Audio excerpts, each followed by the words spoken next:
Good evening, good folks, and welcome to the City of Muskegon City Commission work session for this Monday, October 13th, 2025. Our first order of business is with regard to ordinance adoption for unlawful speed exhibition events. Good evening. Good evening, everybody. How's everybody doing? Doing pretty well. Awesome. Welcome. Can you Public kindly introduce yourself? Public Safety Director Tim Kozel. So before you, and hopefully you had some time just to peruse it, just to back up a little bit. When we have things that have been occurring around Michigan, West Michigan, we always try to keep our eyes on it and try to get in front of it. Probably about a year ago, we adopted a illegal entry of a motor vehicle, if you recall. That was a way to, like a lesser included offense, because we were having a large issue with our break-ins of our motor vehicles and stealing items, but that's been a huge asset for our team. Just wanted to bring that to your attention. We have seen a decline in our motor vehicle entries and stealing from them, and it's been something that we've been able to utilize pretty well. So this is another ordinance. If you've been paying attention to news throughout Michigan, West Michigan, there is the vehicle gatherings later at night. They happen when I was in Kalamazoo. We dealt with them all throughout my time in Kalamazoo. They've happened in Grand Rapids now. And what happens is large groups of vehicles get together, and then they wind up starting to do racing, donuts. Violence usually comes with it, and it really is very dangerous for the public. So what we did is Lieutenant Brigandahl, I had him take a look at it and ask these other cities if we could take a look at their ordinances that they have in place to help combat it.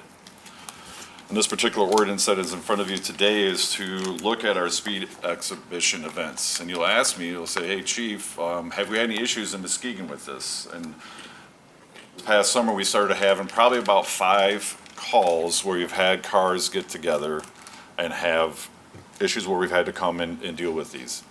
I would also say this will probably help us in the gatherings that we have out at our beach, where we have, groups that meet up out there and also, have high-speed type events. So this particular ordinance is in place for us to be able, it's just another tool in our officers' toolbox that if we're able to identify people that are involved in these speed exhibition events, that we notify them of that we know that they're involved through a letter. We give them notice. We tell them, hey, needs a cease and desist, you can't be involved in these type of events anymore. And if it continues, then we have the authority, if we also then catch them again to be involved in those acts, then we'll impound their vehicles. It also is considered a misdemeanor offense if you are also are involved in that second time. So that's in a nutshell what it is. It identifies what the event actually is, what the participants are, who can be found responsible for it, aiding in it, abetting in it, participating in it. Just gives us that tool that we can hopefully let them know that we know, right, by sending them the notice, the letter. But then also if it continues, that we can protect the public and actually protect the people that are participating in this from injury, or fatalities. And I'll welcome any questions specific to the ordinance. Thank you, Director Kozel. Commissioners? Commissioner German. Yes, thank you, Mayor. Thank you, Director Kozel. I heard you say, if I heard you correctly, said you would send letters out. Yes. So actually, when you do those, you definitely will know that that person was actually involved in the incident or activity. You'll be sent to the owner of the vehicle to Oh, the make owner them of the notice, vehicle. because it could be Tim Kozel, the owner, and my That's son or where my daughter's where I was involved. going. Yeah, So we need okay. to put them on notice that this is occurring. Okay. If we're not able to stop that vehicle and take action that night, we'll do it by a letter. Okay. And that's, the advantage of us having our cruisers and having our cameras, that we're able to identify cars that are actually involved in these. So we can send out the letters. So it'll either be the owner or it'll be the actual person that's involved that would be given the notice. Okay, thank you. Yeah, that makes sense. Yep. Commissioner Cochin. Yes, thank you so much, Director Kozel. I do have a question. So, knowing that a lot of these kind of events sometimes start in Grand Rapids, they drive up the lake shore, and then they come here for partying at night on the beach. Is there going to be any jurisdictional issues here with this ordinance? This would be only for our city proper, Okay, because so it's a local ordinance. so only for city residents. No. If the event happens in the city, visitor, resident, they would be responsible if they broke this ordinance. Okay, so we can still send them letters, and we're not going to have issues Oh, yes, we with can Grand send a letter Rapids to them and Flint if they're being involved. upset. Okay, Yes. all right. And then my second question is on section 92-501 under definitions. You put down on number 5 involves any other vehicle or motor vehicle maneuvers performed recklessly for the purpose of entertainment, stunt driving, or show. Can you elaborate a little bit more on that? This isn't just about squealing your tires and doing donuts, so we tried to put something in there that if we're out there and we see something that they're doing, that they're stunting, they're doing something where they might be coming up and slamming on their brakes in front of somebody, that we believe that's dangerous or reckless, that's what we're trying to have, is that we're trying to make it a little bit broader for our officers when they're out there, not just a donut. So that's why we have that. Okay. And you referenced donuts in regards to this sideshow or street takeovers. I know a lot of young people go out to, empty parking lots in the winter, and that's how they learn how to drive on the ice. Are we going to be picking up those folks, or is this more targeted towards other things? This has to be a couple. I think it actually says in the ordinance you have to have at least 2 involved. Those can be considered a careless situation. I mean, we've had those in the past. I've had those throughout my career. If a single person's out in the parking lot, exhibition driving, it could be an exhibition driving, it could be a careless driving, or it could be a reckless driving. This is specifically for those vehicle speed exhibition events. Okay. All right, thank you. Commissioner Kilgo. Thank you. I definitely understand the core of putting an ordinance like this into our city's list of ordinances. I just want to make sure that we're not minority reporting things, precogging, if a group of car show, we have several car shows here, for instance, in Muskegon, and we're not going to be targeting young people, old people, whoever. We're not going to be targeting groups of people who may just be gathering, let's say, on private property that they're not necessarily permitted to be on, like a parking lot. We actually have to witness them doing these infractions. Is that correct? Right. Okay. I could see a lot of these are going to be driven by calls from the public. I mean, we've had where they've been in McGrath Park, we've had groups, just suddenly meet and we have to go address it. We've had a large group of bikes suddenly come into town, hundreds, and boom, and they're in town and then they're gone. So it's more likely not going to be stemmed from calls to us. It could be proactive where we see the group, a group, convene in a certain area. But this, again, like I said, it gives us that tool to be able to have something that we can give the notice to be able to hopefully not have it blossom and get bad like it is in other cities. Thank you. I don't want this to be a destination city for people to come and do it. Gotcha. Vice Mayor St. Clair. Thank you. So, you mentioned the bike thing. This summer there was an event that I didn't see it, but I heard there were in between 50 and 200 scooters and bikes and individuals that were driving dangerously in mass, and there was an attempt to stop them and they did not stop. Is that accurate? Yes. So this would give you the capacity to continue to enforce after the fact. If they flee, you don't chase them, you just record their information and send them a letter. Affirmative, yes. Maybe we try to do what we can to try to identify, but we don't pursue those type of things. I mean, it isn't a serious violent felony. We don't want to create something.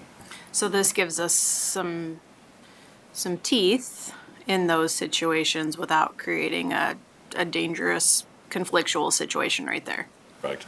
We want to make sure it stays within the confines of the ordinance if they're just speeding, but we need to have some type of movement in that confined area that would allow us to be able to enforce.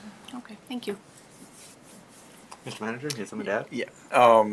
So Chief, a minute ago you had mentioned that we don't want to become a destination for this. Can you maybe provide some information to the commissioners and those who are watching at home about how this ordinance has been helpful in other communities and how it might have shifted where people were going? So I know from my time in Kalamazoo, we used, probably the last 20 years of my career, we had, we call it the X train. It was from 2 o'clock at night till 5:30 in the morning that we were following large groups of cars that would meet up at intersections, at parking lots, do exhibition type driving, but also shooting, violence, drugs. And it was just continuous. Kalamazoo actually instituted, and we actually worked with them to look at their ordinance, this type of ordinance, to be able to deal with that. They also took measures, which we're also going to do, to work with rental car companies if they're renting cars to people that are involved in these type of situations. So we're modeling after Kalamazoo. Kalamazoo's situation has lessened. Now they're migrating towards Grand Rapids. Grand Rapids is trying to draft an ordinance. I've seen some videos of some really massive events in Grand Rapids where they block freeways. We just want to be able to have this tool so that if it does come this way, when we had smaller groups that have come together, we don't want to stop people from coming together and having fun in the city of Muskegon, don't get me wrong. But if it gets to the level of possible hurting somebody, or they're doing using their vehicles in a manner that's very dangerous as outlined in this ordinance, then we can utilize that to take action. Thank you, Director Kozel. Commissioner Gorman, do you have anything to ask or add at this time? All right. So I do think this is a welcomed addition. I appreciate you being proactive and bringing this forward, and also, in response to a situation that had happened a couple months ago that was distressing to our community and the surrounding communities, because they were going all over the place. And so I think it's good to have this tool in our toolbox so that we can be responsive and address that, and hopefully preempt and prevent that type of activity happening in our city. Just to make sure I understand this correctly in terms of like the process, once an event has occurred and we know a particular vehicle has been involved in that event, a warning letter will be sent to them. If that same vehicle is involved in another similar event within a 1-year time frame from the date of that warning letter issued, then we have the opportunity to impound that vehicle. And then separate from that, we have opportunity to pursue penalties, and that penalty is not a second strike thing. That penalty can be applied on the first strike, whereby if their vehicle is used on unlawful speed exhibition event violation of the ordinance, or any person is knowingly allowing a vehicle to be used, or person failing to exercise reasonable control over their vehicle that's involved in such an event, that they could be punishable by a term of imprisonment of not more than 90 days and a fine of not more than $500, or both. So that's a potentially one strike thing. The impoundment is a second strike thing. Yes, Okay. you are correct. All the points that you brought up are succinct with the actual ordinance, so you are correct. Okay. So with regard to the penalty, where it's worded right now, punishable by a term of imprisonment of not more than 90 days and a fine of not more than $500, or both, that is the judge's call as to. And does the judge have discretion to say, we're only going to give you a fine, not imprisonment? Because the way I'm reading it now is like it's 90 days and a fine, not either or both. So I'm just wondering if inherently the judge still has the discretion to say, we're not imprisoning you for 90 days. We are going to fine you, but we're not imprisoning you automatically on this first offense. From all the misdemeanors that I'm aware of, this is the appropriate wording for it, and it's usually going to be on the judge's discretion. Okay. So And this is the normally- boilerplate, but there's inherent discretion still that the judge has. Correct. Okay. In these type of incidents, because it's a 90-day misdemeanor, it would be a ticket from us. I mean, if it rises to a 93 or above, then we might look at trying to put them at the county jail. These will be incidents where we'll have an appearance ticket, and they'll have to appear before a magistrate or a judge to determine what the outcome would be. Okay. So it would be a municipal Yes. infraction versus civil. Okay. Yes. Thank you. I appreciate it. Commissioners, any other questions or comments? Yes, Commissioner Coach. Chief Kozel, so way back in the day, I bought myself a little 49cc scooter and joined a scooter club in Grand Rapids. And we would go on like group rides. Now, I don't know if you've been on a scooter before, they're not very fast. If I was going up the hill, I would be like doing 25. I maxed out at like 35. But like we would go on group rides, you know, and we were like, if we were out together, we would stay in formation. And if we were going to get past, we would all go to one side and allow people to pass. And now that kind of behavior is not something that's going to be prohibited, correct? Correct. Okay. Just want to confirm, because I know my scooter buddies are going to see this and be like, Katrina. Right. All right, thank you. Biker ganger. All right. Unless there's anything else, I'm just going to conclude our discussion of this item for work session. This will be on our agenda tomorrow on the consent agenda for formal vote and adoption. Appreciate your consideration. Thank you, Director Kozel. Next up, we have project development agreement with Johnson Controls Incorporated. Good evening and welcome. Good evening, Mayor, Commissioners. Dan Vanderhyde, Director of Public Works. So this is an item that has appeared before you once before when we first went out for a request for qualifications. We received just one set of qualifications and recommended, and you agreed, and we awarded to Johnson Controls. They're here tonight. They're going to come up and give a portion of this talk, but I'll let them introduce themselves individually when that time comes. So just a little bit of background so that we're all talking from the same page here. This effort is born out of an effort to first make upgrades to the DPW facility, and that through the process has morphed into a more broad look at the city's facilities and gives us the ability to address some deferred maintenance things, some things that we're struggling to afford in the capital improvement program, and things like that. So, and we're going to get into exactly what's included, but wanted just to give, sort of that background. As we began talking with Johnson Controls, as I said, they identified several other things that they believe fit very well within the confines of this energy performance contract. And they're going to talk exactly about what that is. They can describe that much better than I can. But suffice to say, it's effectively a long-term construction contract that allows us to spread the payments for improvements out over time, similar to a loan, but it allows the energy savings and other savings associated with those improvements to be captured and used to defray the costs to the city. And they'll talk through exactly what that looks like. But the thing that I really want to get to is to help everyone understand exactly what we might be signing up for if we go through with this particular piece of the process. So JCI has been through DPW, City Hall, water filtration plant, a few other areas of town, and they have preliminarily determined what they think fits well within this energy performance contract. This particular project development agreement, which is what is before you tomorrow evening on the consent agenda, is, if you think of it in terms of a traditional, sort of project that we're more familiar with, this is the engineering component of that project. So this is to allow them to go do the deep dive into DPW's facilities, go out and look in individual manholes, go out and test individual water meters, work with a company to design the specifics of the replacement of the chiller at City Hall in order to determine exactly what those costs will be. Prepare plans in certain cases depending on the nature of the work, things like that. So think of this as the engineering component of that eventual project. The cost associated with this engineering component that's before you tomorrow is not actually due today.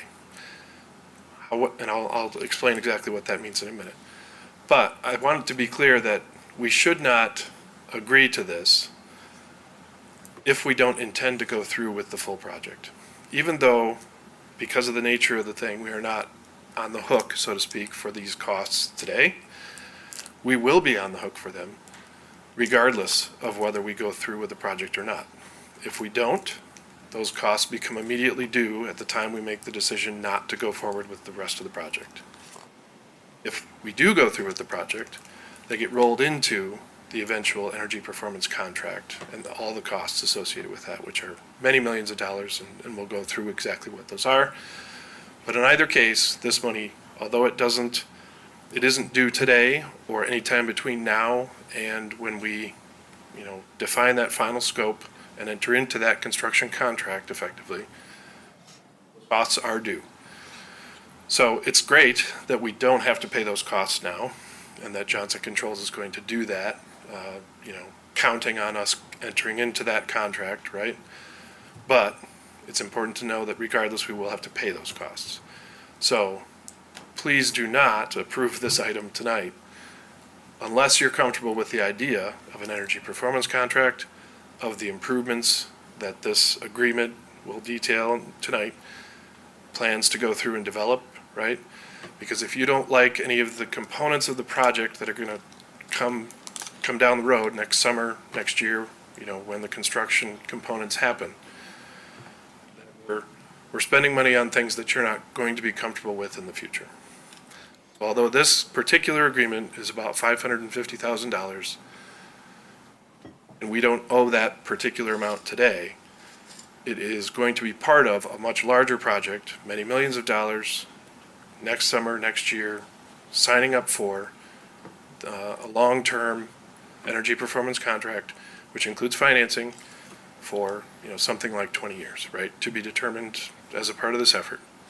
But I want to make sure that that's very clear to everybody, so that we don't get into a situation where we say, hey, this was free today, and so we went ahead and did it, and we learned more about this project, but we still have the opportunity to decline it in the future. That is true. But we will do so at the cost of at least, something like $550,000. Okay. So I'm going to go through the first little bit of this presentation, then I'll turn it over to Johnson Controls. We'll try to keep it brief so we can get to the questions portion. All right, so what we're going to go through today, I just get this little introduction here, and the rest will be Johnson Controls. But again, I kind of talked through some of this, but the idea of the energy performance contract is we're picking things on the city's capital improvement plan that generate savings or increase revenue to the city because they fit well within this financing vehicle.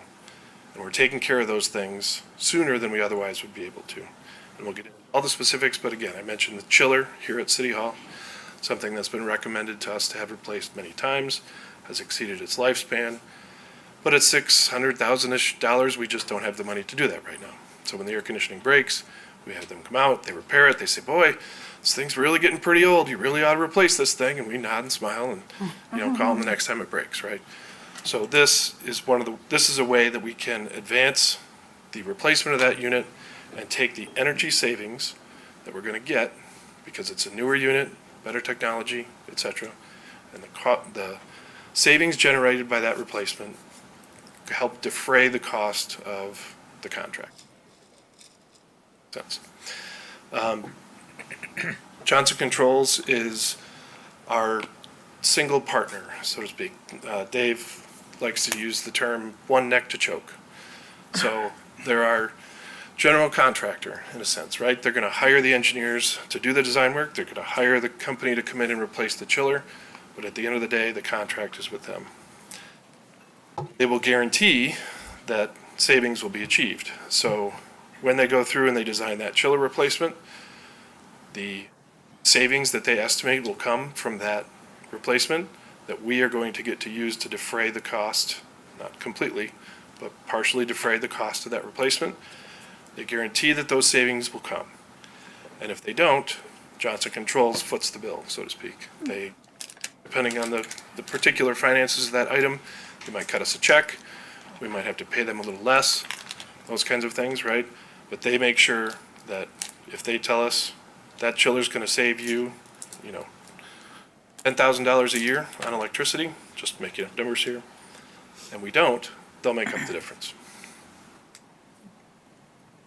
Funding options available. So they're going to get into kind of talking through what energy performance contracting is. It's under a set of laws in Michigan. It was developed at the federal level.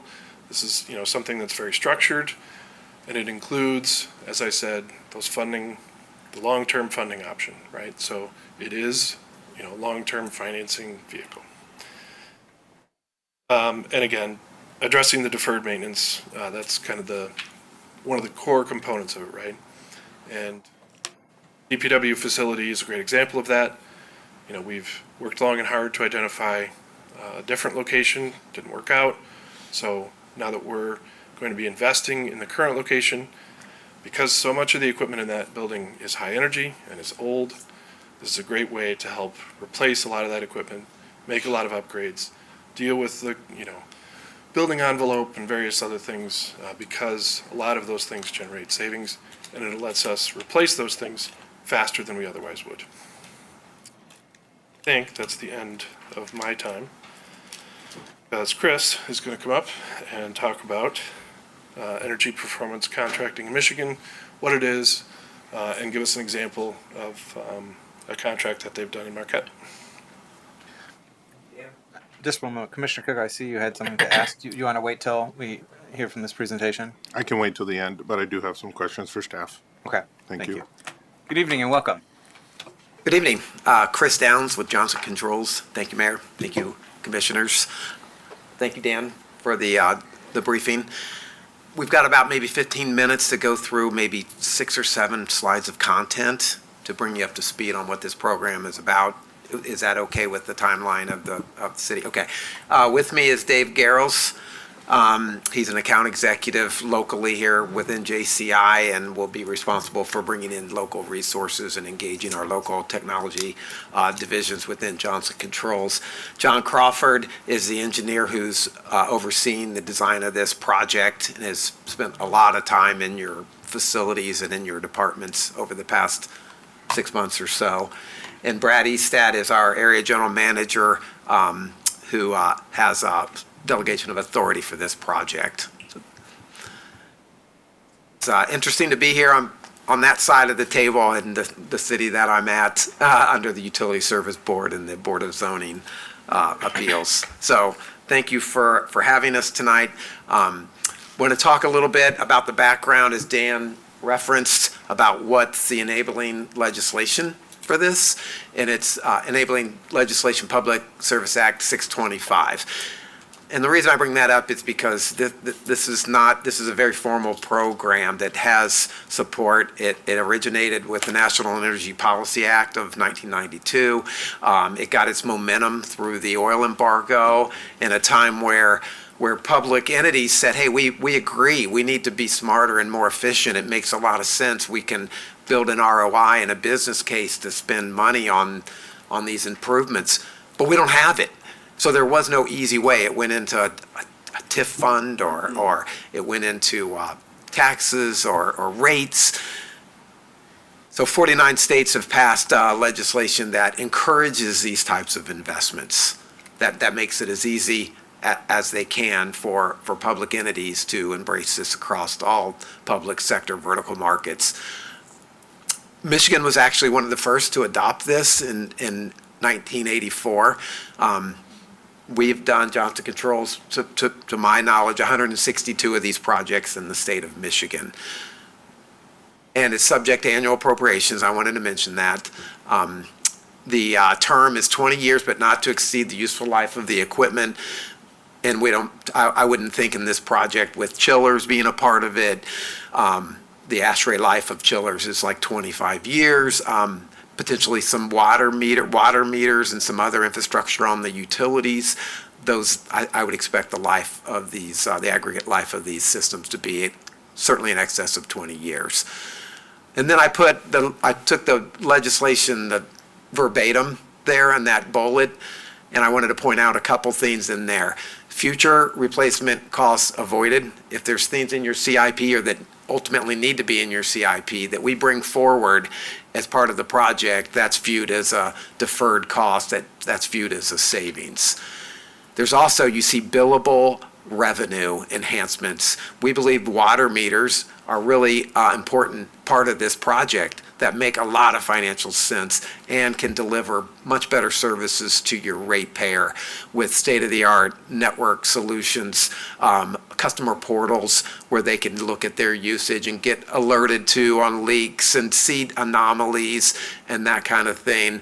We believe water meters are a foundational piece of this project that's going to generate a lot of revenue for you on the water side, and since you bill sewer off of your water meter reading on the sewer side as well. That's a mechanical device.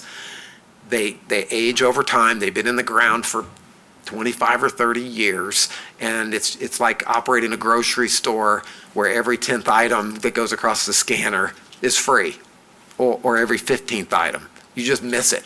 You're providing a service of potable water that meets all the criteria of clean water, but the meter's not picking it up. So we've gravitated to that. We recommend that as a core piece of this project. We have some annual reporting that we have to do on your behalf that's due July 1st every year. So as Dan mentioned, I wanted to bring up a sister city of Marquette, where we did a very successful project in 2019, where $28 million of infrastructure was done through this program. Very satisfied client and a very good reference. We've just finished year 5 of the reporting and validation of all these savings on how this program went. And I'm happy to say that we are $1.2 million ahead of projections for the city of Marquette. And there's a few of the things on the scope there I wanted to point out. We did street lights, water meters, and an AMI network to interrogate those devices in real time. We actually did a cogeneration plant that captures the methane at the wastewater treatment plant that was being flared. They have ice making equipment at an arena similar to what you have. We did some IT and IP cameras and that kind of thing. Pumps, lift stations for the utilities. Also a lot of HVAC, mechanical, electrical, plumbing equipment in City Hall and some of the other government buildings. Lighting out on parks and on public trails and that kind of thing. So that's Marquette, and it was a very similar. We're not envisioning a project of this magnitude, but I wanted to give you an idea of what can be done through these programs. Quickly, qualifications, I wanted to provide one slide of kind of who we are and point out a couple things. 80% of all buildings have our technology in them. I see our stats are on the here at the walls of City Hall for Muskegon. 90% of the world's iconic buildings contain our technology. We're an 1885 incorporated organization. We've been around 140 years. Our operational headquarters is Milwaukee, Wisconsin, and we're proud of some of these things. We have 9,200 patents around energy management, smart buildings, fire systems, security systems, intelligent communities, and that kind of thing.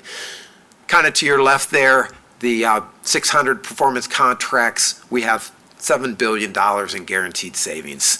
So that gives you an idea that we're the market leader in this space. And I wanted to point out a few things about this. In Michigan, we have about 1,000 employees. And like I said, we've done about 162 of these projects in Michigan. So I wanted to get quickly to what the scope is that we envision. This list was about twice this size, but your staff has said, look, we've got some other ideas. We want to defer that.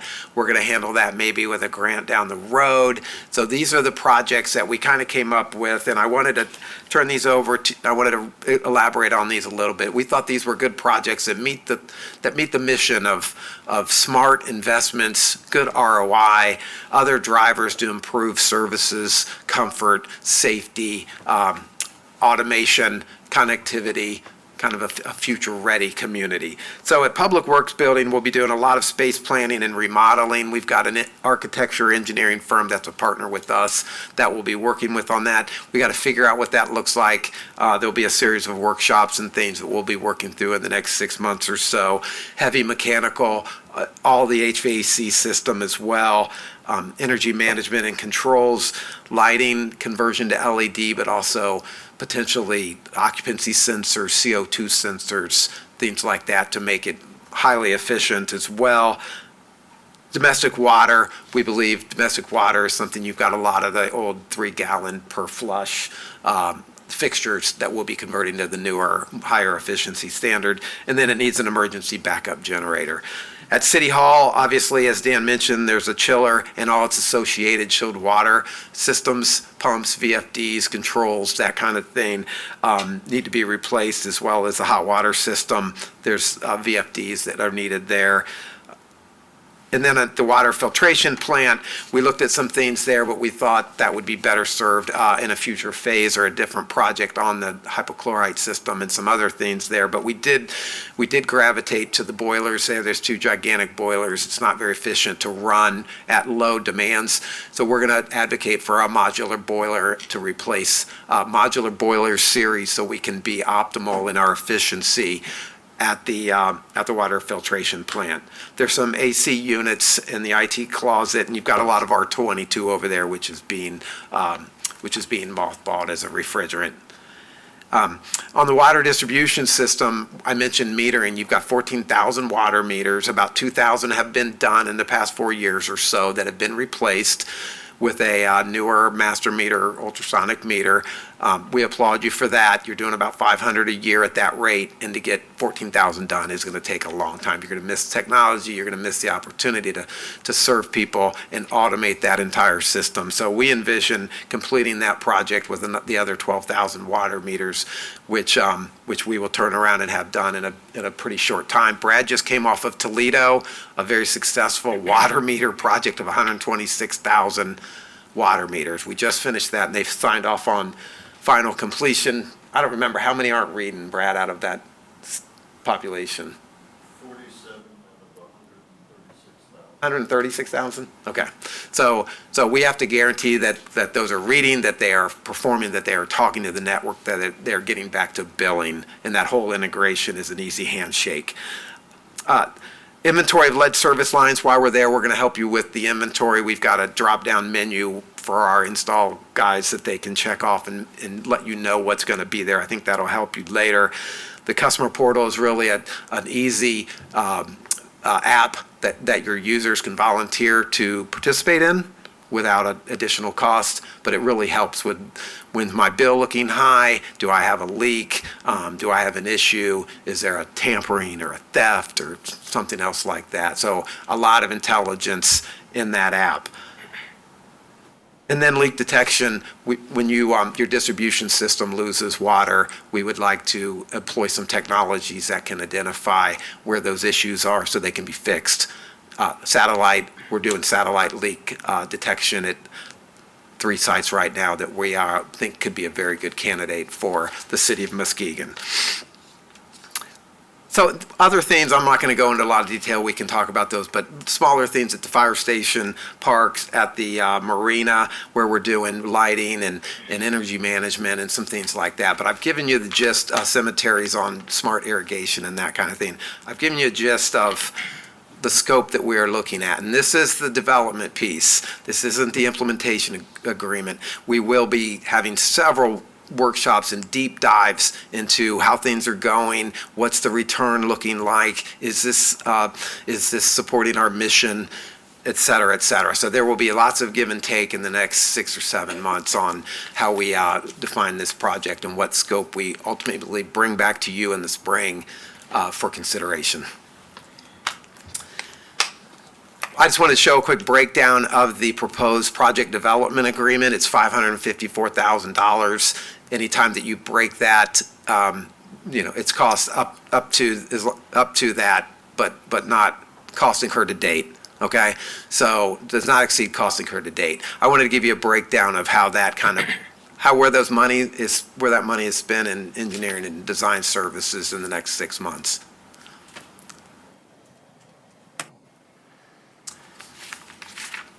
That's a summary of the program for a guaranteed savings project utilizing 625 Public Service Act in Michigan for the city of Muskegon.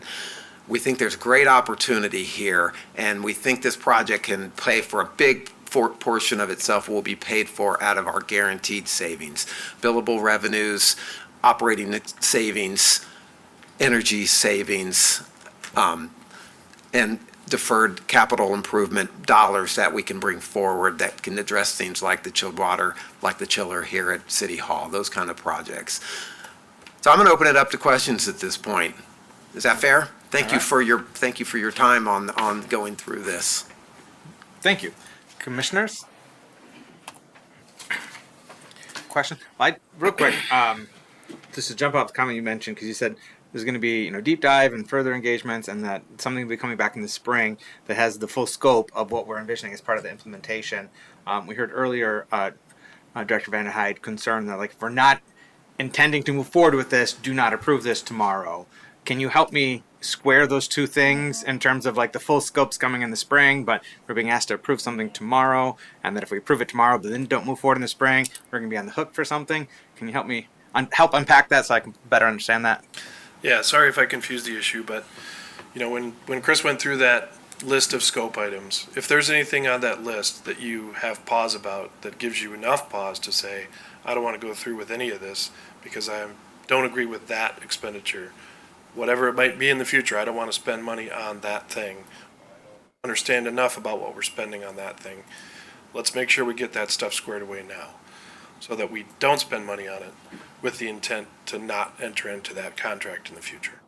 Essentially, I want to make sure that everybody's comfortable with all the things that are on that scope list today, such that if Johnson Controls comes back and says, yep, they all worked out exactly as we thought they would, we think they're all slam dunk projects, I think they all fit really well, and we've gone ahead and we've done the design work and we're ready to go, we're ready to build them. If anything on that list you think is going to make you go, ooh, I wasn't quite comfortable with that back in October when we voted on it, let's get that stuff squared away now so that we don't spend any portion of this $550,000 on anything that you aren't eventually going to be comfortable spending, $1 million or whatever it might be to build it in the future. Okay. Thank you for that clarification. So like in a, and sorry to jump in on you, but in a more traditional project that I bring to you, right, a road reconstruction project. So I'm coming to you right now and I'm saying, we plan to rebuild the road, the water main, the sanitary sewer, the driveways, the sidewalks, the curb, et cetera, right? We're signing up for the engineering for all of those things today. If for whatever reason you're not comfortable or don't understand why or don't think we should replace the water main on that street, let's work through that issue today so that we don't pay for the engineering of that water main replacement. And then we have issue down the road when we come to you with the construction contract and you say, I'm going to vote no on this because I don't think we should have ever replaced the water main. Sense? Taking all those individual project components and referring back to that scope list and saying, those are the components we're talking about today. Okay. Thank you. One question with regard to the scope. You mentioned a few moments ago the prospect of, while you're doing the meter replacements, to look at the service lines and to confirm if they are lead-based or have any lead components in there. I'm just wondering, is that a value-added service, or is there a cost associated with that? Because I know we've identified them, but I don't know, maybe if we're not fully confident in that, we want to have that extra verification and confirmation. So I just was wondering, is that value-added, or is that going to come with a cost to do that confirmation while you're replacing the meters? Yes, absolutely, Brad. If you could come up to the microphone, please, and introduce yourself, sir. I'm Brad Eastat with Johnson Controls. I'm in the middle of a project right now. It's Jefferson County, Steubenville, Ohio, and the customer had the same ask of us, and we found it was actually such a small cost because we're already there doing that work that we were able to easily identify what the material was of the incoming service line. I would say this would be the perfect time to get that study done as well. The cost is insignificant. Pretty minimal. And you see value in having that, Director Vanderhyde, then? Yeah, so we have, a large portion of the service lines in town identified based on records, based on, the time that they were constructed, things like that, right? But to have visual, confirmation that this one is or is not what we thought it was is really valuable, and to many degrees is required by Eagle. So this is an opportunity to get that data, at little to no cost. Okay. Thank you. Good information. Mayor, if I could follow up on that, Yeah. we take that opportunity to fix other core issues that have been, under the surface for a while. Rate issues, wrong meter sizes, insufficient data, bad location on the meter. We put a GIS coordinate on all those, so the future will have those fields. We fix up a lot. It's like a refresh opportunity for the entire utility. And, we're there, we're mobilized. It's insignificant on the incremental cost. Okay, thank you. Commissioner Kogo, you had questions earlier. Would you like to address them now? Yes, thank you. Director Vanderhyde, you kind of answered my one question because I was wondering like how long we think that the initial phase would be, all final numbers by spring on different things. Is that correct? Yeah, that, and, we'll have the opportunity to discuss them. It's not as though, everything will come to you in a big lump and you'll be asked to make a decision in one moment. But, as I understand the project schedule, it should take 6 to 8 months to kind of get all those numbers put together. So I guess that's my other question because speaking of big lumps, we also don't know what the number will be now.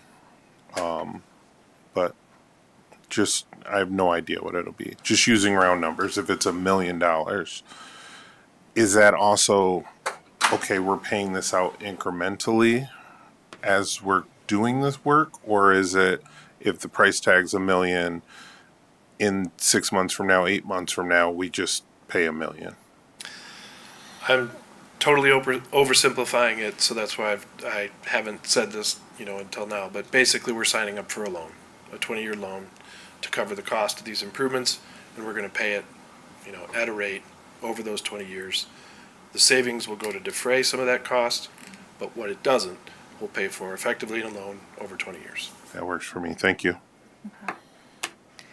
Thank you, Commissioner Kogo. Any other questions, That answered commissioners? most of my questions. I have one more though, or two actually. Sorry. Go to Commissioner Coach and the Vice Mayor St. Clair. Thank you very much, Director Vanderhyde, and gentlemen from JCI. I appreciate you guys bringing this to us tonight. Some of the questions I had have already been answered, but one of the questions I'm still kind of wondering about is, do we have even an idea of what that percentage might be for the deferment, like the difference between what it's going to cost us and what we're going to be saving?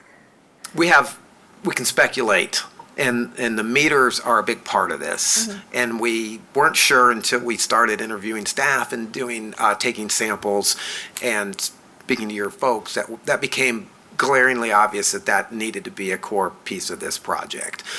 Whether that can pay for itself or almost all of it, or subsidize other elements within the utilities. I know you can't cross funds, but it's potential that it could help subsidize other things that need to be done at the water filtration plant, for instance. So I don't know the answer to that. My intuition would say, 70 or 80% of this project could be paid for out of savings and guaranteed billable revenue increases. That's just an intuition. John's going to spend the next 6 months, and that's what you're paying for, to get that, so we can bring you informed information to make informed decisions to Dan and his staff and this commission. Okay, yeah, I appreciate that. You mentioned the water meters, the ones that we've already done. Would those need to be replaced by the new ones that you guys would be doing then, or would we just be putting in the other 12,000 and they're all the same? Yes, they would all be the same. Those are new. They are. We're pretty stringent on what technologies we'll accept, because we've got to guarantee this and we've got to stand behind it. The master meter product that you have in is a very fine product. I've personally done about 12 master meter municipal utility installations. So we're very comfortable with that technology. They're under warranty. We're going to interface with those and bring those into the new system. Flawless. It should not be a major issue at all. So we'll use the network that's already being built out to interrogate those meters, but we're probably going to end up adding some infrastructure and maybe some repeaters so that we're reading everything in real time like we need to. Okay, and you guys go out to check those to make sure that they're accurate, correct? Correct. We will pull, every year we'll pull some meters and sample them and make sure they're keeping new meter accuracy. They'll come with a warranty for 20 years, so you're not going to have to mess with this and put capital towards this for at least 20 years. They're going to keep new meter accuracy with the technology that you've selected.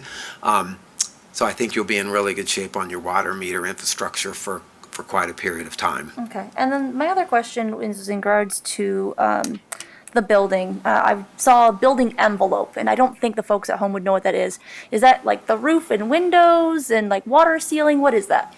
So roofing and those kind of things, and some windows, and those were part of the projects that the staff took out of our scope and said, we can handle that, or we're going to find other means for that, or it's not an urgent issue at this point, or we don't think it makes sense. Whatever the reason, we pulled those out, but envelope is something that we do, and we see our customers see a lot of value in it. So we'll just be looking at seals, overhead doors that are leaking. John, what else?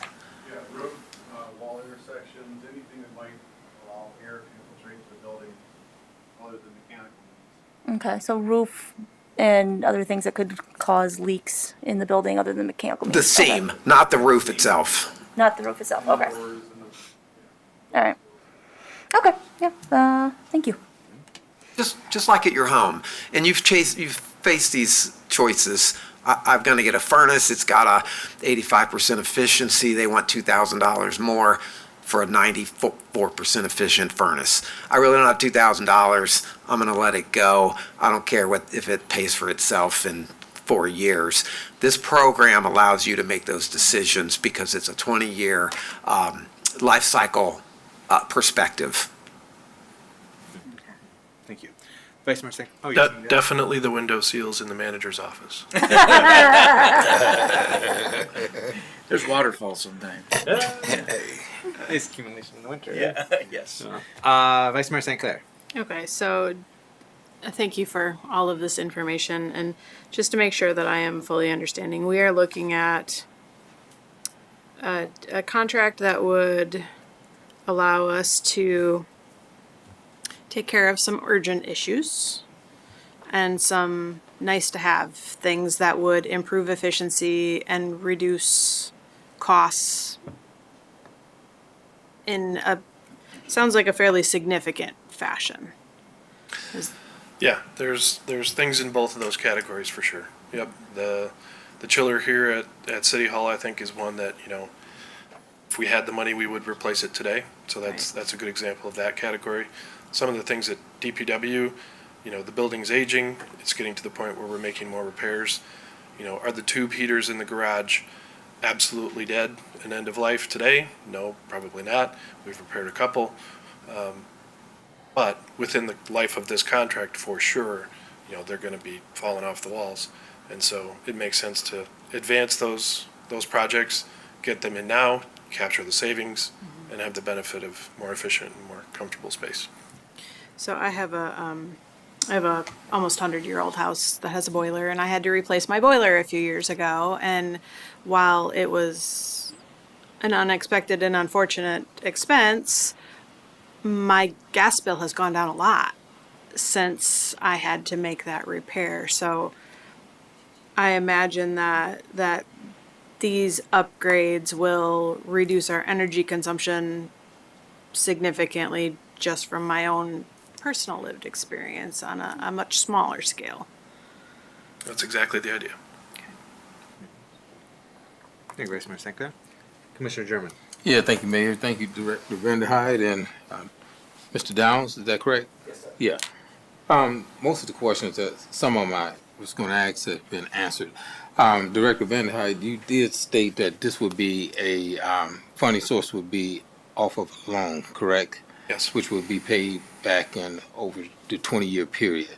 Now, I guess I would feel more comfortable. Well, I do feel a little bit comfortable now knowing that. Thanks for sharing that. But the amount for the actual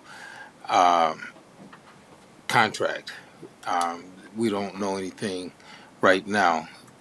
Everything is just forecast or just an estimate right now, correct? Yes, Commissioner, that's correct. We're going to go through these workshops. It could be anywhere from 5 million to 15 million. It depends on what you want and what's important and what the organization decides is of value. The ROI, you'll know that. You'll be able to make decisions about what needs to be in and what shouldn't be in. On the financing, we have a group of lenders, about 25, that we go out and we solicit terms on your behalf of all of our municipal clients. And we drive down low rates and better terms that way. I would envision with the cost of at the Treasury where it is now, that this is probably maybe 4.25% on a 20-year tax-exempt lease. Now, you're welcome to go talk about GO bonds or do something else, but typically tax-exempt lease purchase is the way to go. It's real easy. There's no cost of bond issuance and bond counsel and all those other things, and it's subject to annual appropriation. Okay. Now, one thing we talked about, some items that if we weren't comfortable with, I did see on the presentation where you had a pie chart. You had the sewer, DBW, City Hall, I guess. But now, the marina.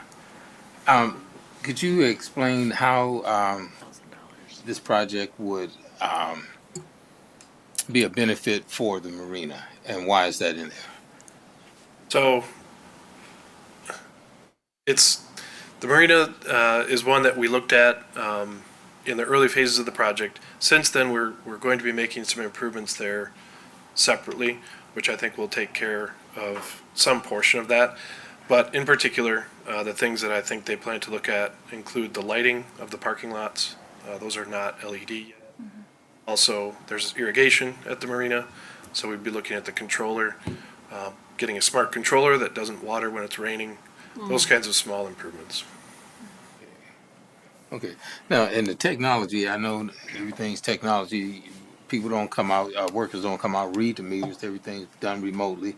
We're looking at any type of AI technology or anything like that, or what type of technology are we looking to? It's pretty standard, industry standard technology. There'll be a license frequency in the 700 megahertz range that will be on this network that's already built. Yeah. Most of it's already built. Its job is to interrogate these meters, and if we do some other things that the city sees of value, we can remotely close and open valves. If you've got a lot of customers that are turning over in locations that are frequently turning over, you're not rolling a truck anymore.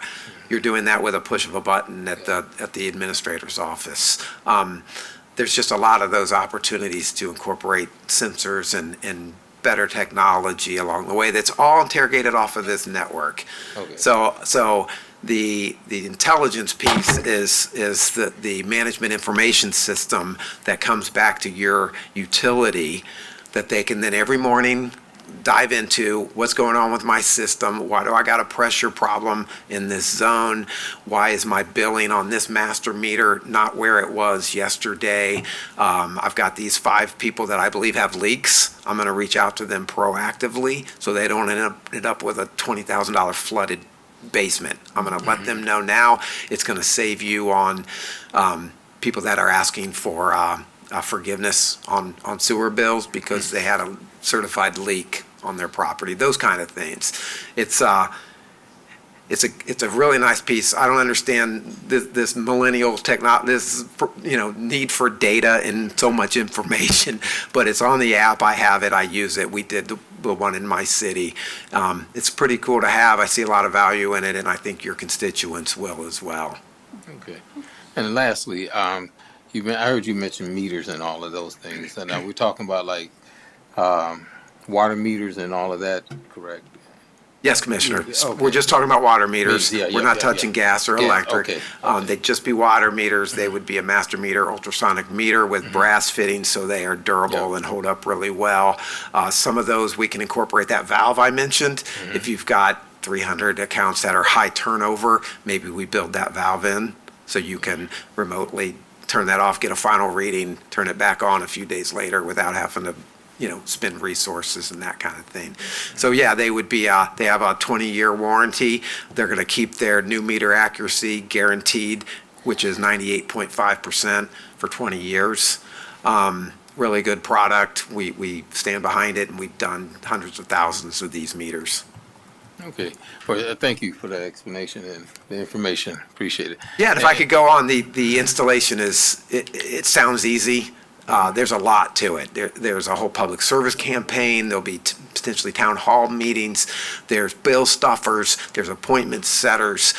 You're touching every ratepayer in the community. So we've done a pretty good job with the 2 million meters or so that we've installed, building our processes and making sure that we're taking care of these customers as we go through this installation. All right. Thank you. Yep. Thank you, Commissioner German. Commissioner Gorman, do you have anything to ask at this time? No. Okay. Thank you. Any follow-up questions, commissioners? Vice Mayor St. Clair. Thank you. So you've given a range of, it could be this dollar amount or this dollar amount. I'm wondering, is there an upper limit that we can set before we walk into this and find out, like, oh, I've taken my car to the shop before and gotten some sticker shock before. Are we able to say, like, okay, we'll go to this point and have that be okay?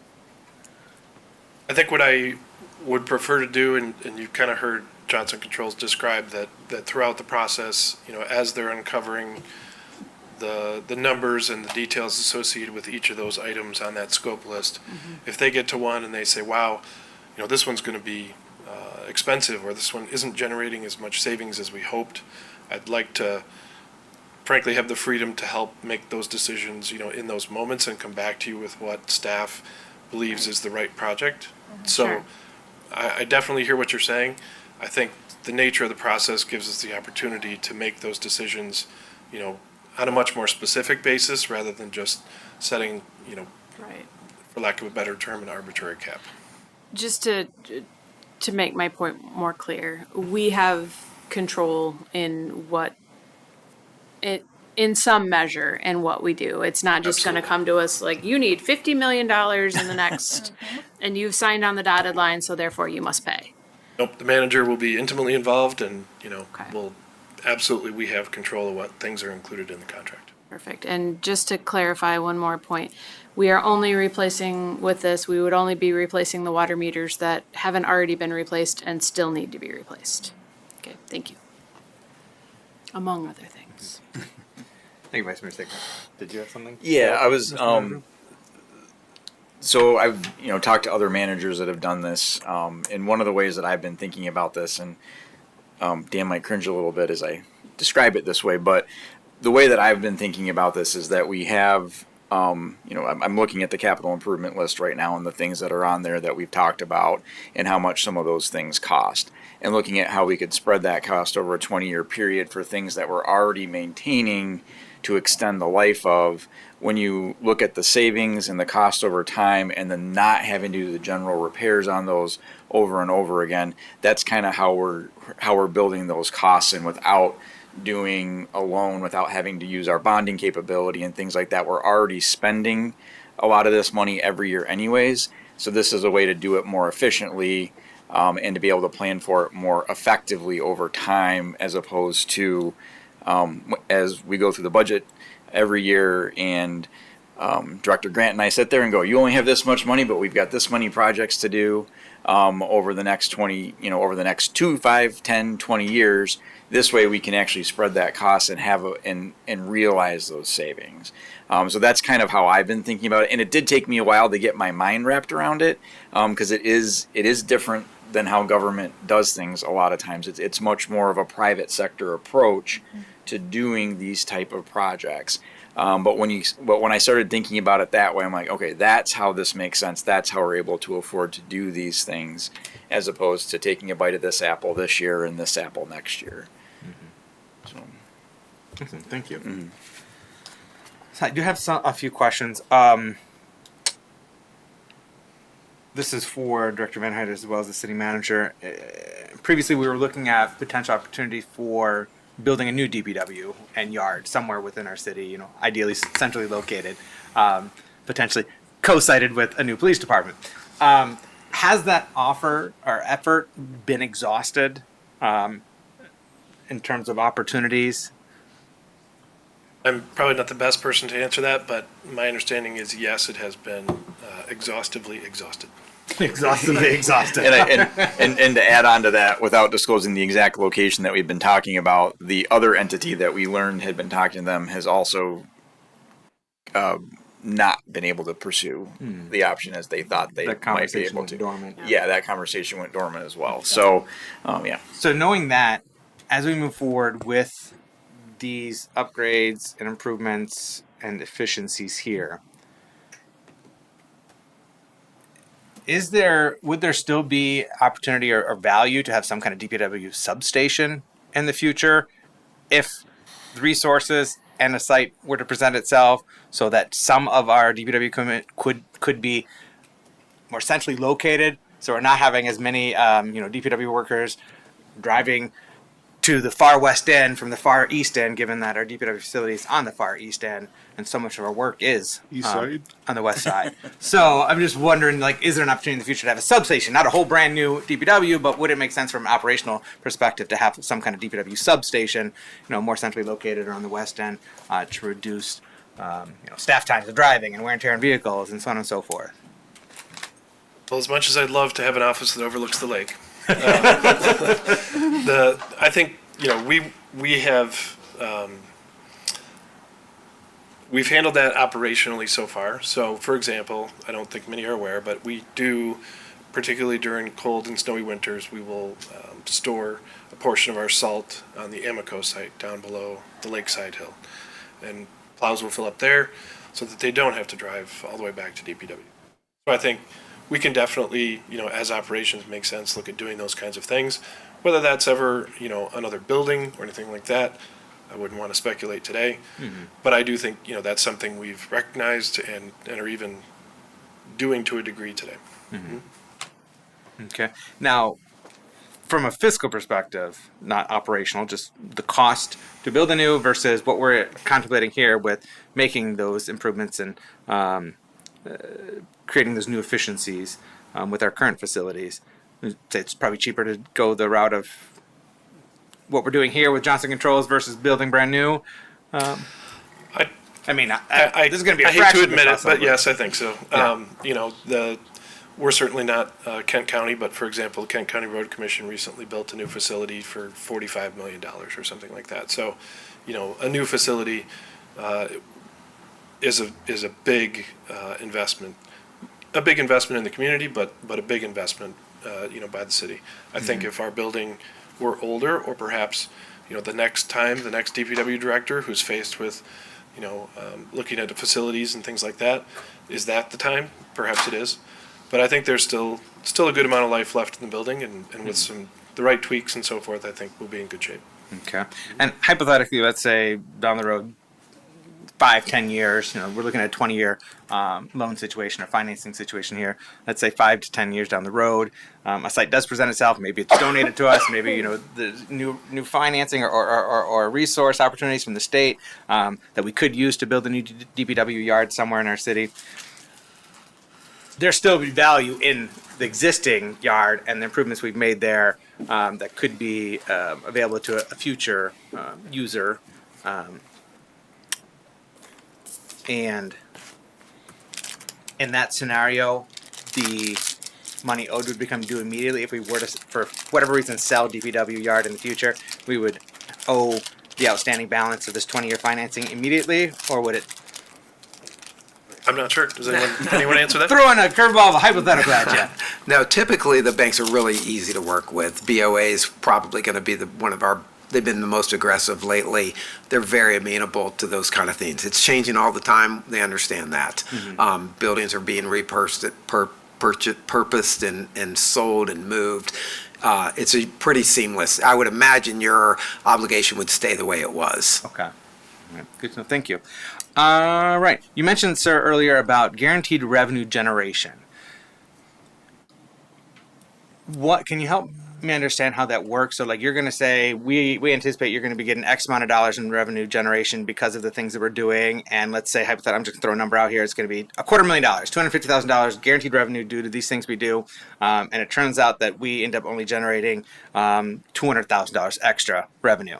So then you're saying that you would subtract $50,000, the difference from the outstanding debt owed to the financiers, or you're going to cut us a check for the difference, or how does that work? We would cut a check. If we miss our commitment and our guarantee, we cut a check. Obviously, there's a lot of math that has to support that. The Department of Energy sets all the standards for the protocols that have to be followed. But in the scenario that you just described, we're short by $50,000 a year. We write you a check every year until we fix the problem. Oh, okay. Good to know. Thank you. So we would invest and fix the problem because we don't want that lingering To on. then create the originally anticipated revenue generation. That's correct. Okay. That's correct. Good to know. So in terms of the scope and everything they've shared, I didn't see anything that stood out. I was like, oh my goodness, like, I don't think we should explore that or move that forward. I am wondering, though, given the example you showed of the other community, if there might be an opportunity to expand the scope. And that is with regard to the park and trail lighting and lighting controls, because that is something that we have heard from our community about. They would like to have better lighting or lighting, period, along our Lakeshore Trail. As well as potential for emergency call boxes periodically. And so I'm just wondering, is that something that we've considered including the scope? Is it something that we can still consider and evaluate the prospect of adding that? Admittedly, it is not one thing that was considered. I'm certainly not opposed to it. I guess I would ask maybe that we talk about that with park staff and Johnson Control staff and bring back an amendment if that's something that does make sense. But I'm certainly willing to have that conversation. You bet. Okay. Yeah. No, I would appreciate that if we could look into that whether that's sensible to add on. And then my final question is this work that Johnson Controls is going to be doing that's currently contemplated within all the scope. Does any of that help set us up? Help position us better for the potential installation of solar power or solar installations on any of these facilities? Yeah, so we've done 190 solar projects, Johnson Controls. We've done $600 million of solar. We have a whole division dedicated to solar. We love these types of projects. We did some cursory analysis at the water filtration plant, and it had some strikes that concerned us a little. Your cost per kilowatt hour is pretty low.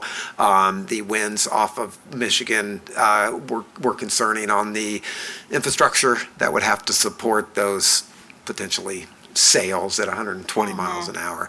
And then the Inflation Reduction Act and the ITCs through the 2022 Inflation Reduction Act have all been expired. So the combination of those things made us conclude that it was at best break even, probably more expensive.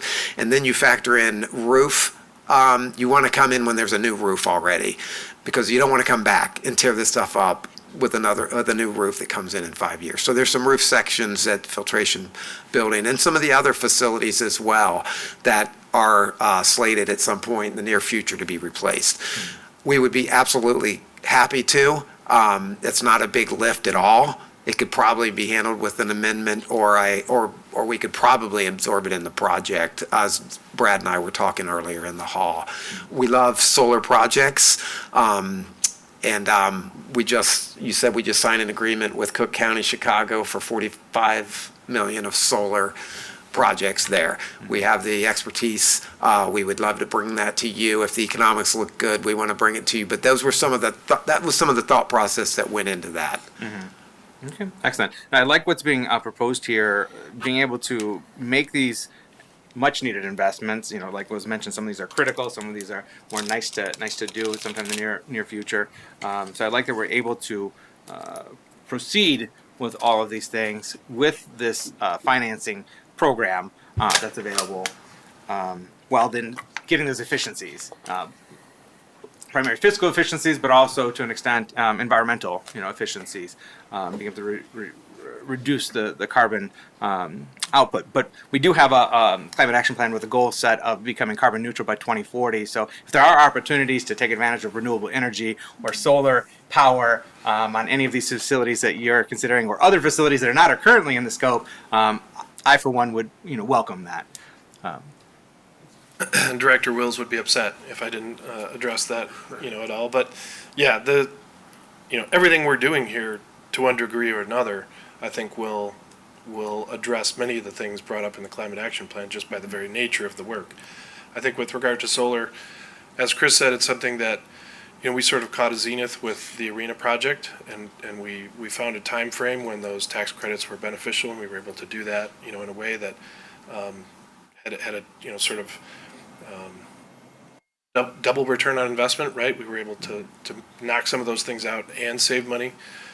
We're not maybe quite at a point where we can do both of those things right now, and that's the main reason it's not proposed in the project today.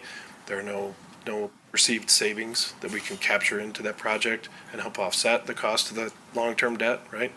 But that isn't to say that those projects couldn't move forward or be included in this project, at another time. Should the city decide that that's something we want to move forward with anyway. Thank you. Commissioner Kilgo. Yes. So I think that we've covered a lot of things thoroughly. The development agreement says water and sewer, DPW facilities, and city hall and other. Two things. One, first, I guess this would be for staff or for the manager. In 6 to 8 months, can staff present the findings thoroughly? What I mean is, like, if we don't fix X, if we don't fix one of these facilities or one of the separate lines, because they're separate things, our costs will be X per year to maintain it. And then if we do fix it, our replacement costs will be Y, and then we'll have to pay Z per year going, like, present it in a way that we can see the savings over time. I think we should be able to do that. I'm getting head nods over there. And definitely we know like how much we spend on maintenance costs, like for the chiller, for example, which it seems like every couple of months we have a decent sized investment there.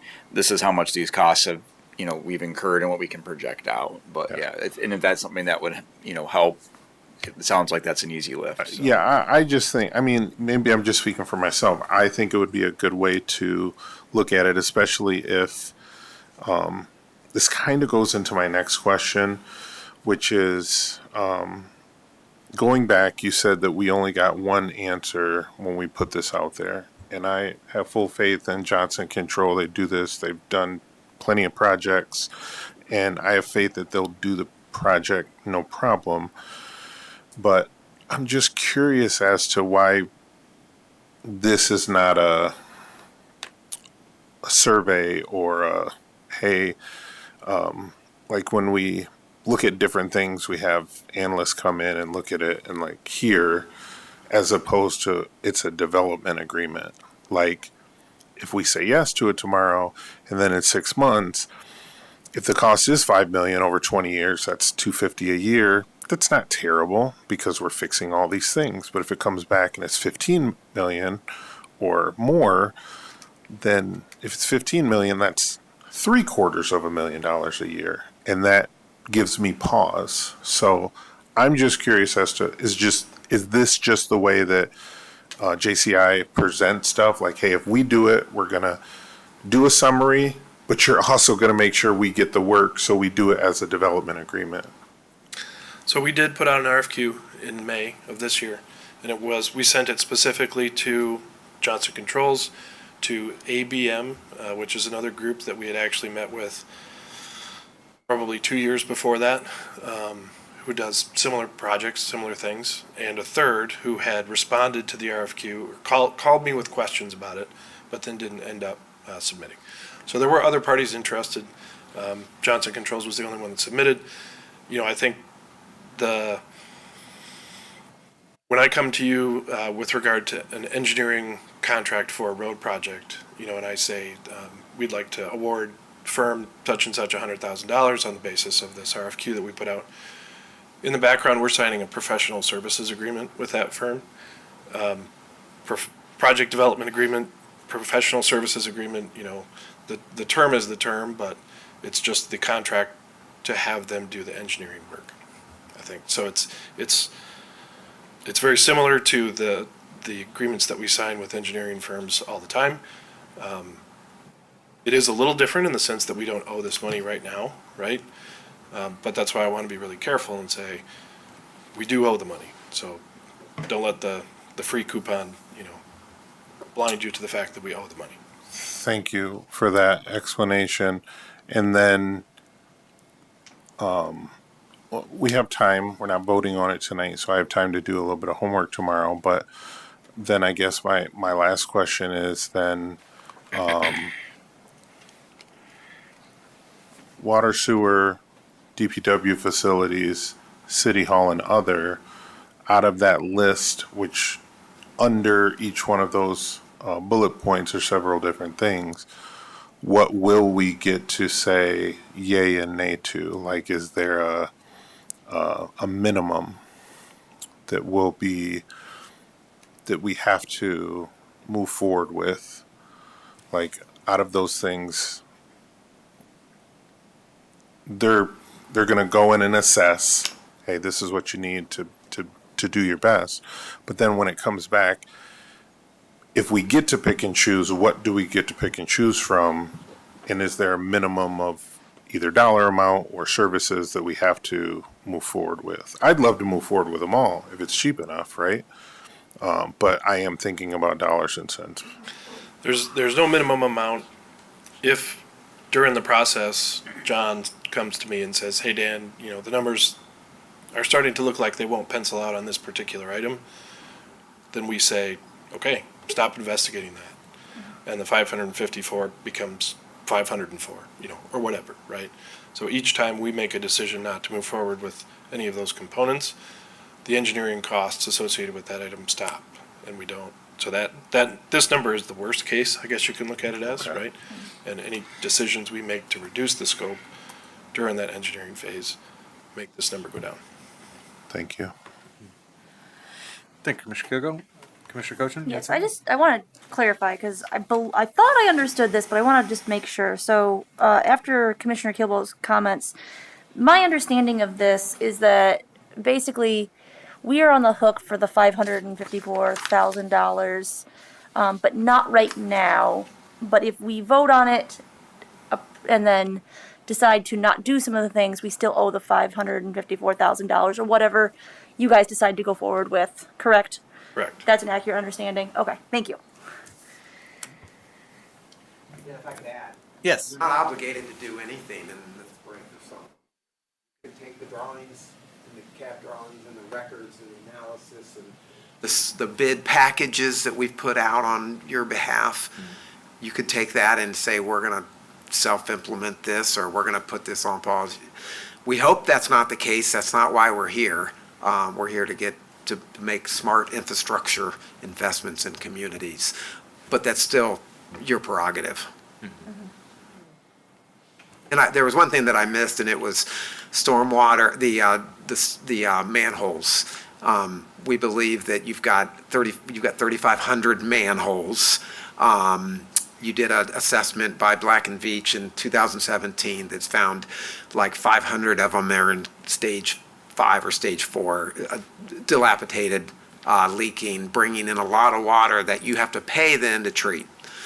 So we were going to take the worst 100, even call it a pilot as part of this program, and go out and rehabilitate those. So you're not sending infiltration water to the third party where you're paying $3,000 a million gallons to treat. So that's a lot of that stuff is 100-year-old refractory brick. So we think that's an exciting project. sustainable, you're saving on resources, you're saving on energy that has a carbon footprint equation that's attached to all of it.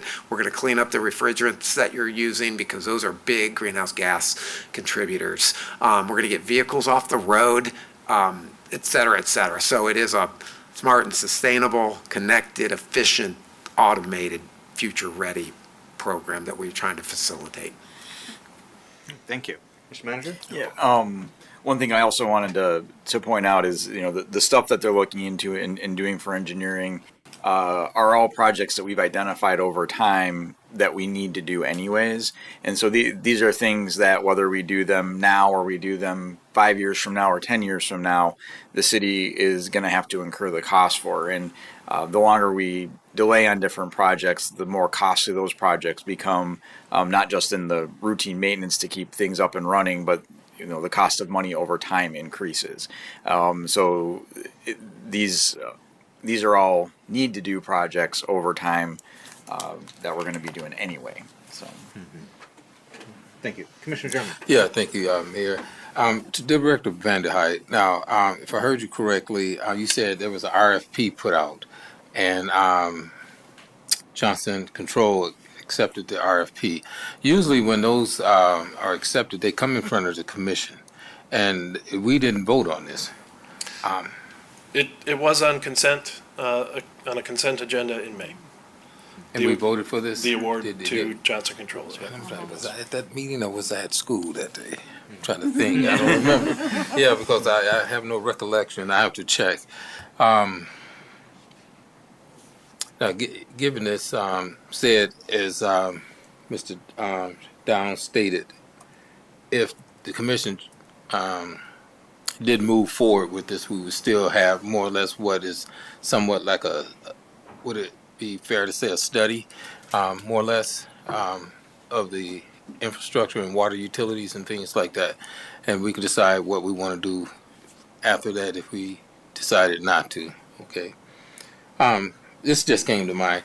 Just say, for instance, if we did move forward and the infrastructure and all that stuff, you guys provide new water meters and things, residents or companies'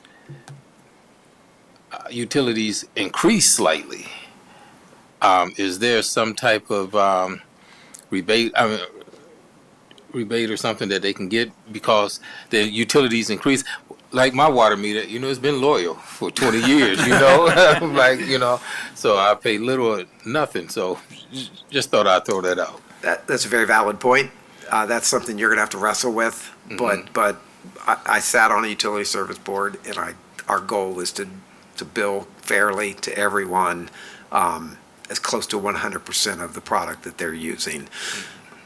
So if somebody's got a 50% meter that's registering, then kudos to them. They've gotten away with it forever, but going forward, we're gonna make it right. Yeah. Okay. All right. Thanks. Thank you. So if I'm, make sure, there's a lot of moving pieces to this and aspects and different questions and conversations, and so I just want to make sure that I think, in a nutshell, we're contemplating here potentially the maximum of $554,000 and change for engineering. That's what would be approving, tomorrow, moving forward with. Not owed right away. You do your study analysis. That number could end up coming down if you take some items off as you're going through with the investigation and engineering, and then come springtime, you're going to be bringing the results of that to us, and you're going to say, hey, here is the full scope, and it might carry a price tag, hypothetically, $5 million. Then you're asking us, do you want to move forward with the full scope of $5 million? If we say yes, then the $554,000 could either be paid up front or it could be added to the $5 million part of the financing, and we have all of it financed over a up to 20-year period, not to exceed the life of the aggregate life of the equipment and whatnot that's being installed. Okay, and we can pick and choose. Of, let's say, that $5 million for the total scope, we could say, yeah, we only want to do $4 million worth of that stuff with you. With that other $1 million, we're going to set aside. We might do that independently. We might, put that out to bid separately. But we still have that flexibility come springtime. What we're committing to is the $554,000 right now. And then could end up being less, but that's the maximum. And we'll find out, everything will shake out come springtime. And then we'll definitively move forward with the full scope or something less than, or potentially a wider scope if we end up amending and adding, a couple other elements to it. So, okay. I think I got a pretty good understanding now of this. Any final questions, commissioners, before we wrap up? I was just going to say, so right now we're locked in to 5 Tomorrow, if we vote on if it. we vote on it, so we're not. It's not on right our now. agenda tomorrow. Yeah. Okay. All right. Yeah. I don't know if this would be for Director Vanderhyde or for Mr. Manager, but to pay for the loan, are we anticipating increasing the water rates? The best answer I can give to you right now is to say that if the water meter project doesn't pay for itself, then possibly. But I think, and maybe Chris would step up here and say it, I think that's highly unlikely. Okay. Yes, highly unlikely. Right now, you're buying 500 a year. They're $340 a piece, plus labor and all the data integration and all that. That's going to go away. Highly unlikely, especially from the 2 million that we've installed. I don't expect that. We've sampled some meters. We think there's an opportunity there, but that financial equation is going to be brought back to you. You're going to see line by line these 30 things that we've looked at and say, that one pays for itself, that one does not, but it is mission critical and we've got to do it anyway. That one's in our CIP plan, we're just pulling it forward, et cetera, et cetera. So there's a lot of workshops working with staff and bringing it to the commission on what you anticipate and how you conclude what that ultimate scope is. But we've never been associated with a rate increase. So I wanted to put that out there. These projects need to pay for themselves out of the guarantee. All right, thank you. Thank you. All right. Looks like we've exhausted our questions for this evening. So I really appreciate you all joining us this evening and pursuing this opportunity and presenting this opportunity for us. I think it is going to be very beneficial for our municipality and our community. So thank you. And this will be on our agenda tomorrow for formal deliberation and vote.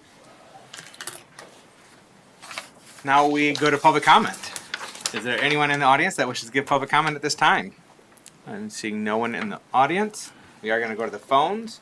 This is the time for folks to call in and give your input directly to the City Commission. It is not a time for Q&A or back and forth engagement. We can schedule a separate time to do so. The phone number for public comment is 231-724-6721. When you're calling in, please turn down any audio in the background, state your name, and then you have up to 3 minutes to provide your remarks. And if you are a City of Muskegon resident, please share which neighborhood you're calling from.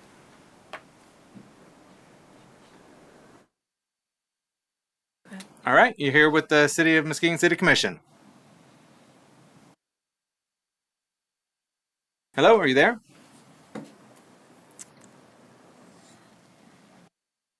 Last meeting, I saw Chief Kozel ask for more money for the police department. I think good cops should make a lot of money. I thank God for good cops. I think we need cops who will protect women, children, and men from rape. And good cops should do their best to protect children from child porn.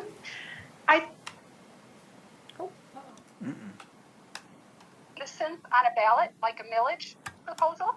If good cops or other government workers are worth a raise, let the taxpayers decide on a ballot proposal. If any officer isn't doing their best to protect citizens, then they don't deserve a raise. The other day, my sister showed me some fraudulent texts from a medical provider. They were requesting that she come get a fraudulent HIPAA form to take out of the office for my mother to fill out. I believe that they want to take my name off my mom's HIPAA form so someone can fraudulently claim she has Alzheimer's. I'm not against her being tested for that, but it has to be done legally with all 3 of her daughters present or on video so we can all see it. I live with her every day. She doesn't have Alzheimer's, and I'm not hiding anything regarding that. I did get scared for a brief second a couple years ago, but that was my anxiety playing tricks on me. At 85, her driving was a little less aggressive, but she writes her own bills every month and remembers how to use all of her appliances wonderfully and remembers everything remarkably. I have many friends throughout the county that I've known for decades. I have had chance encounters with them from God. I've heard that bad actors might criminally try to fraudulently institutionalize me and do other things. And yes, good cops should receive raises from the taxpayers, but if a cop is racist or doesn't try to protect people, they should be fired by the taxpayers. Thank you. Thank you, Ms. Vandermolen. Appreciate you calling in from Roosevelt Park.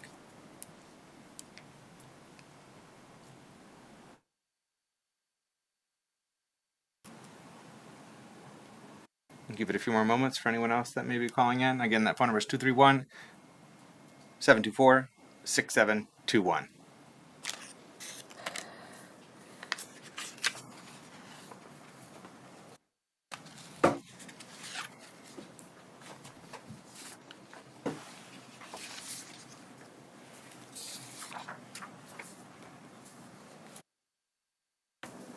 It does not sound like we have any more callers.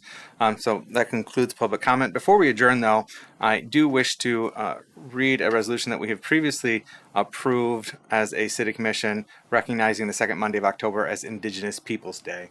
And so whereas the city of Muskegon recognizes the Anishinaabe of the Three Fires Confederacy, inclusive of the Ottawa, Ojibwe, and Potawatomi as historic indigenous communities of Michigan, and whereas the city of Muskegon occupies the ancestral, traditional, and contemporary lands of the Ottawa, which were annexed in the Treaty of Washington of 1836, and whereas the name Muskegon is derived from an Ottawa term for marshy river, and whereas the city of Muskegon values the progress that society has accomplished through American Indian technology, thought, and culture, and whereas the idea of Indigenous Peoples Day was first proposed in 1977 by a delegation of Native nations to the United Nations sponsored International Conference on Discrimination Against Indigenous Populations in the Americas, and whereas in 1990, 120 Indigenous nations represented at the First Continental Conference on 500 Years of Indian Resistance unanimously passed a resolution to transform Columbus Day into an opportunity to reveal historic truths about pre-existing indigenous cultures and peoples afflicted by a violent colonization process. And whereas the United States government recognizes Columbus Day on the second Monday of October, in accordance with federal law established in 1937, and whereas the state of Michigan and many municipalities across our state have independently recognized the second Monday of October as Indigenous Peoples Day, now therefore be it resolved by this City Commission that the City of Muskegon shall recognize Indigenous Peoples Day on the second Monday of October, and be it further resolved, Indigenous Peoples Day shall be used to reflect upon the ongoing struggles of Indigenous peoples on this land and to celebrate their ongoing contributions to communities throughout our region, state, and country. And be it finally resolved, the City of Muskegon encourages area residents, businesses, organizations, and public entities to recognize and honor Indigenous Peoples Day. Here, here. So we adopted that in 2023 and recognized that annually since then.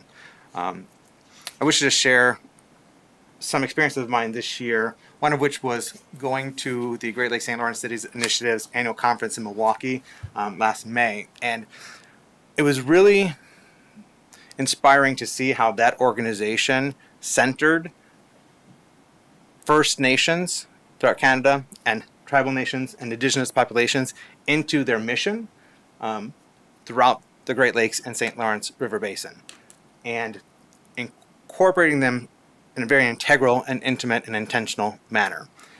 And that really stuck out to me, and I found it heartening and inspiring, and something that I carried forward with me back to Muskegon. And shortly after returning, after Memorial Day Parade, I was invited to a ceremony at our Indian cemetery downtown and was able to meet with various members of our indigenous populations here in Muskegon, and had a conversation about reviving powwows in our city. We haven't had them in a number of years. You may remember them, some of us from our youth. And there was conversation about reviving those, as well as the need for cultural education and appreciation in our community, and having markers and recognition in our city to show the history of indigenous populations in Muskegon, but also recognizing that indigenous populations and Native Americans are not just part of Muskegon's history, they're very much part of our presence. And what was born out of that conversation was what I thought was going to be just a coffee meeting with a couple of the people. I said, hey, let's continue this conversation and see what we can do with it. And one of the people that I was meeting with put out a call to the various different indigenous families in our area. And then there was like, what I thought was going to be just 2 or 3 of us turned into over 20 of us at the coffee factory, including the Ogama for the Little River Band of Ottawa Indians. And from that initial coffee meetup, there have been members of various different tribal families who've been meeting on a monthly basis since then. And the work is ongoing. They're still getting a sense of what they wish to be as a group and how they wish to move forward. And as I've said to them, like, my role is just to be a convener, facilitator, a supporter, a resource. I'm not there to lead or organize. That is for the families to choose to do so, how they wish to do so. But they are meeting regularly, and they just recently adopted a name for their group, which is the Anishinaabe Families of the Lakeshore area. And so they are meeting on a regular basis. So if you know anyone that might wish to get involved with that, please send them my way and I can get them connected with the organization, because I think the work they're doing is important, and I wish for us to support it as a city. So thank you, and happy Indigenous Peoples Day. That said, I would entertain a motion to adjourn.